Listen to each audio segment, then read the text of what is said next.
game. সেঞ্চুরিটা করেই একটা trademark উদযাপন, ব্যাটটা একটু উঁচিয়ে আকাশ পানে চেয়ে অনেকটা নীরবতা। আকাশের দিকে তাকিয়ে আসলে নিজের বাবাকেই স্মরণ করতেন সচিন টেন্ডুলকার। আন্তর্জাতিক ক্রিকেটে এই কাজটা যিনি করে দেখিয়েছেন ঠিক 100 বার। ক্রিকেট ইতিহাসে যে কীর্তি শুধু ওই একজনেরই, যিনি পাল্টে দিয়েছিলেন উপমহাদেশের ক্রিকেট সংস্কৃতিটাকেই। ভারতের ক্রিকেটে কিংবদন্তি ব্যাটসম্যান কম আসেননি, কিংবা এই উপমহাদেশ থেকেও তো কত গ্রেটরা ওইলোর কারুকাজ দেখিয়েছেন। তবে একটা নাম সেই তালিকায় একেবারেই ভিন্ন, যিনি ছাপিয়ে গিয়েছিলেন সবকিছুই, যিনি ব্যাট হাতে নামলে থমকে যেত গোটা ভারত। এখনও ভারতের অলিতে গলিতে ব্যাট নিয়ে ছুটে চলা ছেলেটা সচিন টেন্ডুলকার হতে চায়। তবে সচিন টেন্ডুলকার কি চাইলেই হওয়া যায়? চাইলেই কি তার মতো রাজত্ব করা যায়?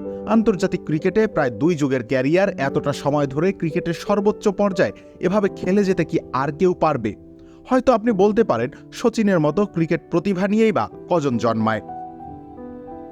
সেটা ঠিক, ব্যাট হাতে এক অবিশ্বাস্য প্রতিভা নিয়ে তিনি জন্মেছিলেন। তবে সেই প্রতিভার সর্বোচ্চ ব্যবহার কি করে করতে হয় সেটাও সচিন দেখিয়ে গিয়েছিলেন। তার চেয়েও প্রতিভাবান ক্রিকেটার নিশ্চয়ই পৃথিবীতে এসেছে, তবে তারা সচিন টেন্ডুলকার হতে পারেনি। যেমন ভারতের ক্রিকেটে কিংবদন্তি কোচ রমাকান্ত আচরেকার, যার হাত ধরে উঠে এসেছেন সচিন টেন্ডুলকার, বিনোদ কাম্বলি। শিবাজি পার্কের সেই মাঠেই সচিনদের সাথে অনুশীলন করতেন অনিল গুরাভ, যিনি ছিলেন কোচ রমাকান্ত আচরেকারের প্রিয় ছাত্র। এমনকি সচিনকে বলতেন অনিল গুরাভের মতো ব্যাটিং করার চেষ্টা করতে। অনিল গুরাভ হারিয়ে গিয়েছিলেন ওই শিবাজি পার্কের মাঠ থেকেই, অথচ সচিন টেন্ডুলকার নিজেকে তুলে এনেছিলেন কিংবদন্তিদের কাতারে। কেননা পুরোটা জীবন একটা শৃঙ্খলা ও কঠিন পরিশ্রমে বেঁধে ফেলেছিলেন নিজেকে। নিজের জীবনের সেরা সময়টা দিয়েছেন ক্রিকেটকে, আর ক্রিকেটও তাকে দুহাত ভরেই ফিরিয়ে দিয়েছে। মাত্র 17 বছর বয়সে ভারতের হয়ে আন্তর্জাতিক ক্রিকেটে পা দিয়েছিলেন, যদিও তার ক্রিকেট যাত্রাটা শুরু হয়েছিল আরও অনেক আগে থেকেই। সেই ছোট বয়স থেকেই প্রতিদিন একই রুটিন মেনে গিয়েছেন। ভোর থেকে শুরু করেছেন ব্যাট হাতে লড়াই, ঘন্টার পর ঘন্টা ব্যাটিং করে গিয়েছেন। শোনা যায় সারাদিন এমন অক্লান্ত পরিশ্রম করে যখন বাড়ি ফিরতেন তখন নাকি ঘুমে ঢুলু ঢুলু হয়ে পড়তেন। ভারতের হয়ে আন্তর্জাতিক ক্রিকেট খেলার পর থেকেই তারকা খ্যাতি তার পিছু নিয়েছে। ভারতের ক্রিকেট মানেই হয়ে উঠেছিল সচিন টেন্ডুলকার।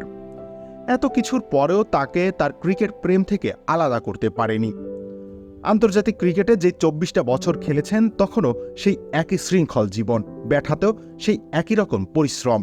ব্যাট হাতে অমন অমানবিক পরিশ্রম বিশ্ব ক্রিকেটে কজনই বা করতে পেরেছে? সচিন টেন্ডুলকার পেরেছিলেন বলেই তিনি ওই জায়গাটায় পৌঁছতে পেরেছিলেন। এই কাজটা সবাই করতে পারে না। সচিনের চেয়ে বেশি প্রতিভা নিয়েও কেউ এই জায়গায় আসতে পারে না। যেমন এই মুহূর্তে উপমহাদেশের ক্রিকেটে কি এমন কেউ আছেন যিনি এই জীবনটা যাপন করতে পারবেন, দিনভর শুধু ক্রিকেটকেই সময় দিতে পারবেন, যিনি সচিনকে ছুঁয়ে দেখার দুঃসাহস দেখাতে পারবেন? রবিউল ইসলাম রনি, খেলা ৭১।